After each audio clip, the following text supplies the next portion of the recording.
Hi Year 12, I'm just going to talk you through on this PowerPoint about all of the information you need to start researching and thinking about applying to courses at Oxford and Cambridge. So here we've got sort of the rough timeline for the next couple of months. I'll talk through all of these in a bit more detail over the coming slides, but the key thing to note here is that the final UCAS deadline for Oxford, Cambridge and medicine, dentistry, vet science is the 15th of October. So these are early entry courses. So if you are applying to a course at Oxford or Cambridge, you will be classed as an early entry student. So for that reason, we set a school deadline a few weeks before. This gives us time to fully check your application, make sure it's excellent, and also make sure your reference is finalised and added. So although October seems a long way off, you just sort of make a note of that date of the 1st of October, as that will come around quickly when we're hopefully back at school in September.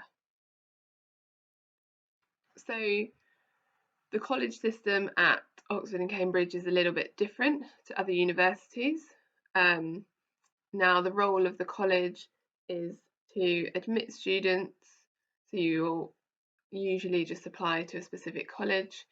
They will offer your academic teaching and pastoral care.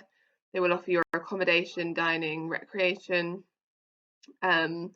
usually organise small group teaching, and then offer facilities such as a specific library as part of your college.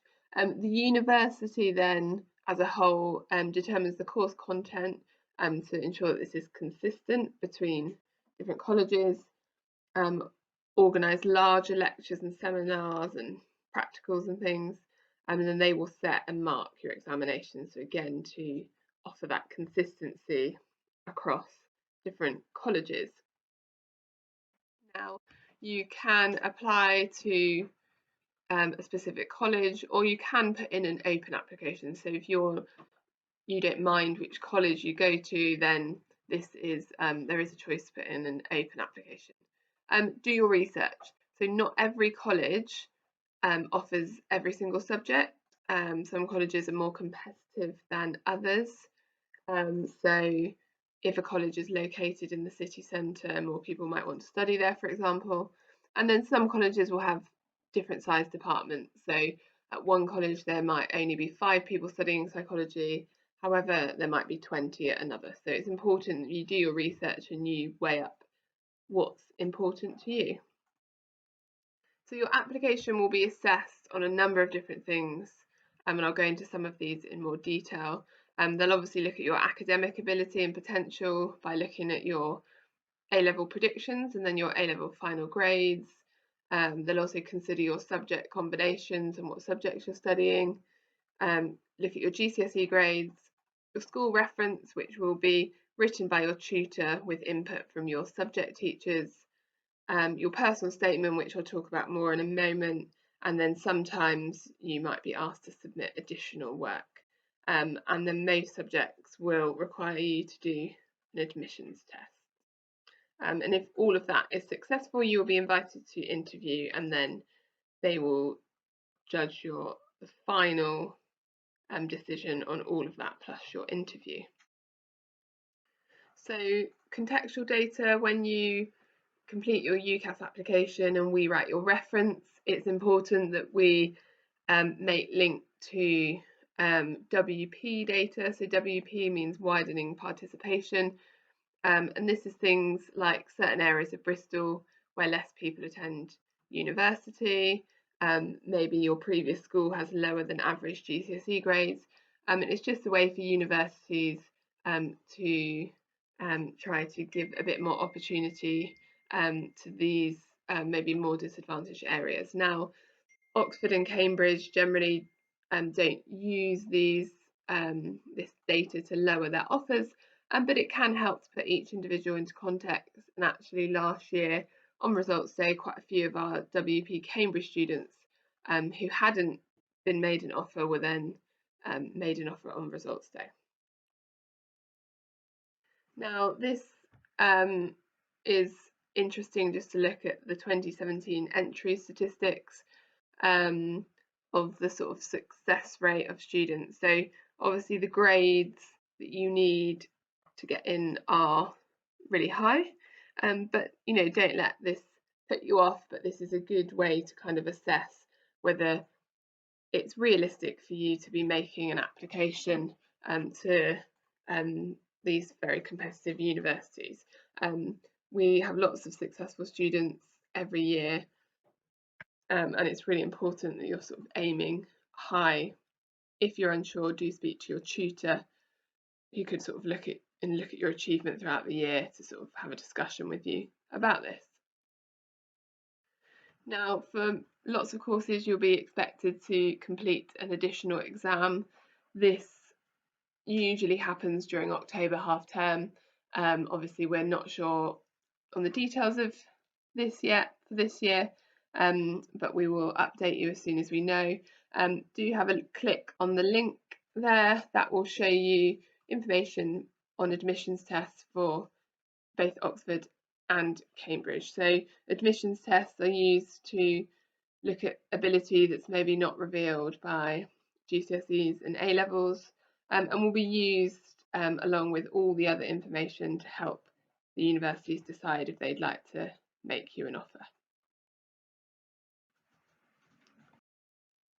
Okay, your personal statement. So applying to any university, you need a personal statement. So you will write one personal statement that will then be sent to your 5 choices. So for Oxford and Cambridge, it's really important that this is heavily focused around your chosen subject. They really want to know why you're appropriate to study the subject at degree level, and your love and passion for that subject. So your subject focus needs to be 80% or more if possible.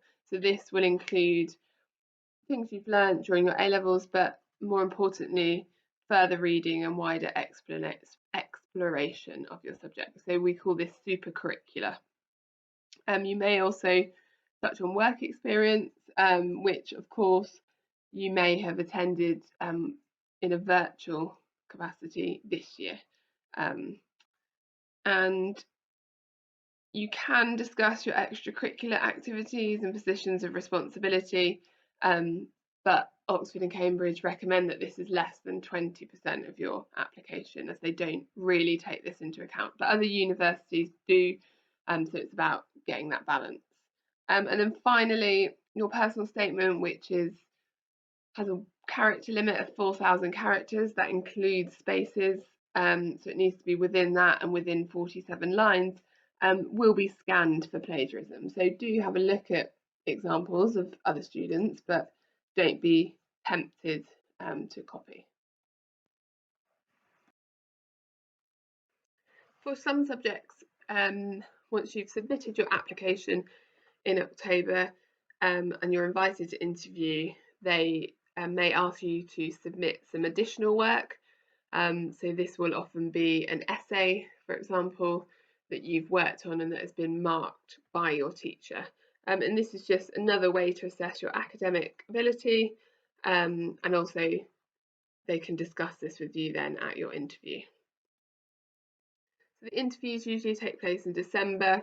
You often don't have much notice, sometimes less than a week for this, but you will know roughly when they fall, so you can be a little bit prepared. Interviews will be conducted by your preference college at Cambridge, and then for Oxford it's usually your preference college and then another college. You can have up to 3 interviews, and sometimes these run over 2 days, so you will be asked to stay overnight at the college accommodation. But this will all be communicated to you if you're successful in getting an interview. We will help you prep for these interviews, and this late November we usually run an Oxbridge interview evening for students all over Bristol, and hopefully that will happen again this year. The main thing you can be doing at the moment is thinking about your academic wider reading and how you can enhance your subject knowledge for your subject. So we will talk more about the process nearer the time, but there's some information there to get you thinking. So the standard offer that you will be made if you're successful at interview for Cambridge is A-star AA, and for Oxford is 3 A's. There's no particular reason for this slight difference at Oxford, but just worth considering that you need to start thinking about the predicted grades that your teachers are likely to give you. So think about how different pieces of work have gone throughout year 12 and if this is a realistic picture for you at the end of year 13. Obviously it's hugely competitive, so it's really important we start this process now so you've got a really strong application. Some students who are unsuccessful reapply and are successful the following year, so that is possible, and it's certainly worth having a go. Don't be too put off by the competitiveness of the process. This just shows the success rate of different subjects. Again, not to put you off, but I think it's just quite interesting. So you can look at that success rate, so the number of applicants versus how many are made offers and then obtain the grades for that offer. So my advice is just use this to inform your research. Certainly don't apply for a different subject because it's got a higher success rate, but just use this information as part of your research into different courses.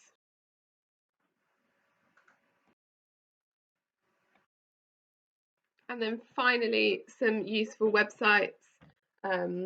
So the first one, stepmaths.co.uk, has admissions tests for all different subjects. I emailed you login details for this. Anyone who'd said they were considering Oxford or Cambridge should be on my email list. If you did not receive this email and you would like to be on the list, then please do let me know. Second one is our sixth form progression site. It's got lots of useful information, but particularly here, check out the Oxbridge and admissions test tabs. The third one, this link takes you to a huge range of webinars. So this has been put in place for the conference that we were due to attend in March, and these are now all online. So do go on and take part in the webinars. So they've already happened, but they're all recorded. So sit and watch those and make notes for the ones that you plan to attend in March. And then for your further reading to enhance your subject knowledge, some of you will be familiar with this. So myheplus.com has lots of additional reading to get stuck into. And then finally, just both University of Cambridge and Oxford, their individual websites for specific information. So I hope that was useful. Do get in touch via email if you have any specific questions, and we'll do what we can to help.